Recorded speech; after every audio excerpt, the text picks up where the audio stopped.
Muy buenas tardes. Hoy nos vamos a centrar en el tema de la unificación alemana y lo vamos a incorporar dentro del contexto del siglo XIX en Europa.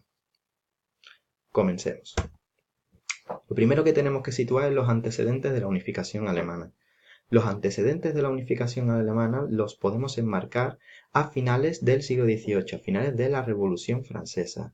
La Revolución Francesa trajo a Europa la impregnación de ideas liberales y anti-absolutistas en contra de los privilegios del antiguo régimen, sistema político gobernante o predominante en Europa durante el siglo XVIII y el siglo XIX.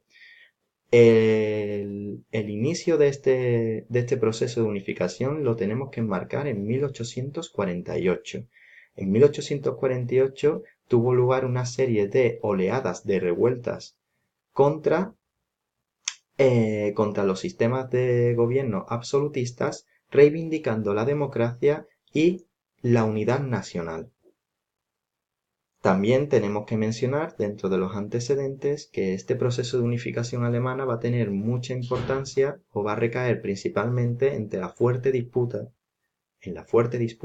entre Austria y Prusia, los dos territorios germanoparlantes predominantes en Europa.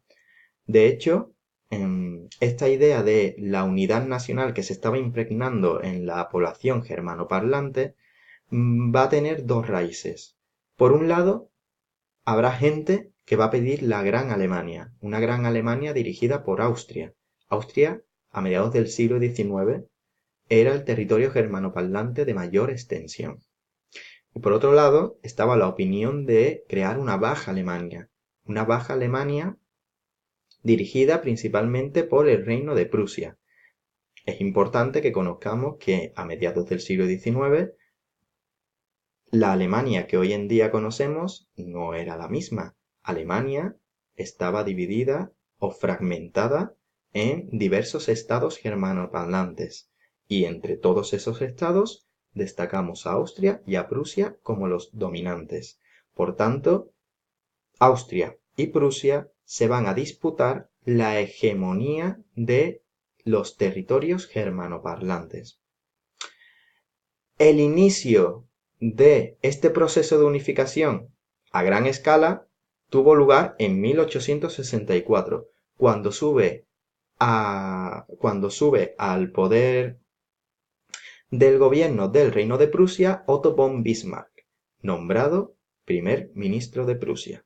Este hombre, ahora mismo veremos la importancia que tuvo a lo largo del proceso de unificación alemana. Vale, una vez que hemos visto los antecedentes, ahora nos vamos a centrar en las guerras que provocaron la unificación y la creación del Segundo Imperio Alemán. La primera guerra que tenemos que conocer es la Guerra de los Ducados. La Guerra de los Ducados enfrentó por un lado al Reino de Dinamarca, dirigido por el rey Cristian IX, y al Reino de Prusia, dirigido por Guillermo I, apoyado por el Reino de Austria, dirigido por Francisco José I.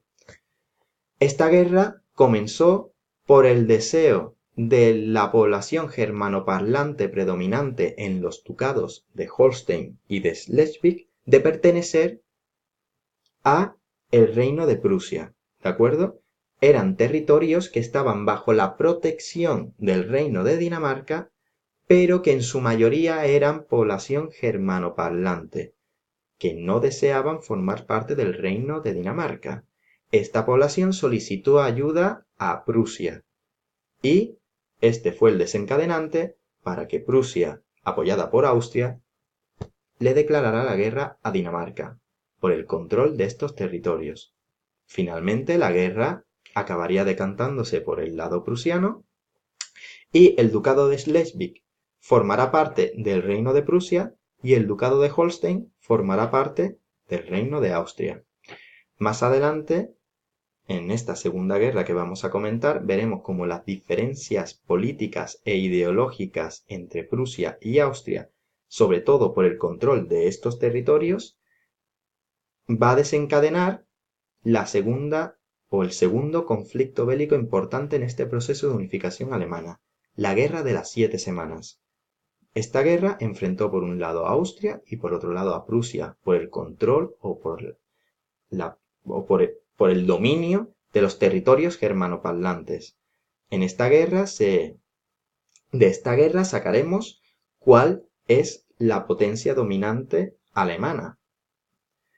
Esta guerra finalmente se decantó por el lado prusiano en la famosa batalla de Sadowa, en la que el reino de Austria se echaría a un lado de la Confederación Germánica, quedándose Prusia como el territorio dominante de todos los territorios germanoparlantes. Recordar que Alemania estaba fragmentada por diversos estados. Por tanto, de esta guerra sacamos que de todos los estados que formaban la Confederación Germánica, Prusia sería el estado dominante.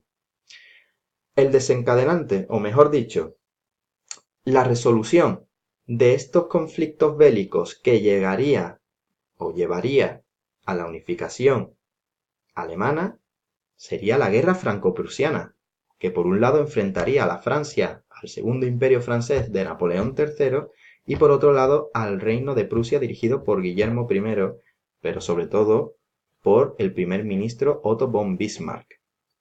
Esta guerra finalmente se decantaría a favor de los prusianos, será una derrota del segundo imperio francés aplastante que acabó en la batalla de Sedan, en donde incluso el emperador de Francia, Napoleón III, sería prisionero de los prusianos. Por tanto, ya hemos comentado las guerras que dieron paso al proceso de unificación alemana. Ahora vamos a conocer cuáles fueron las consecuencias para la realización de este proceso.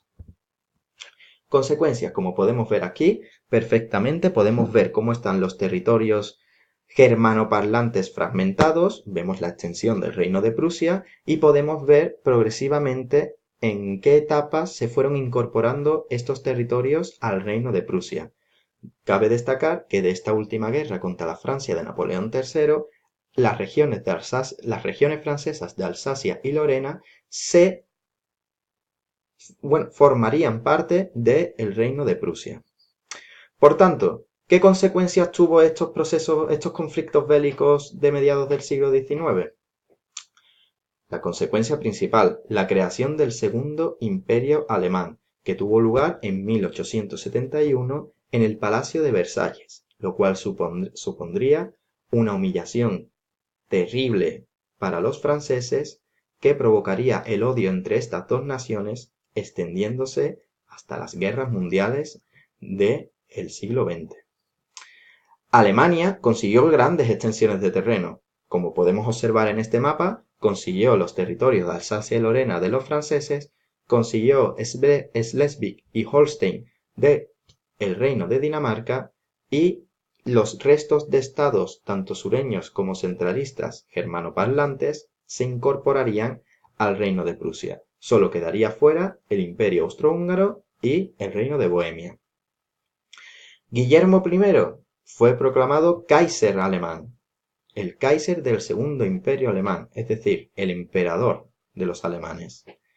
Y por último, el primer ministro Otto von Bismarck, el gran artífice de la victoria y de la consolidación de este proceso de unificación alemana, sería nombrado como canciller de Alemania.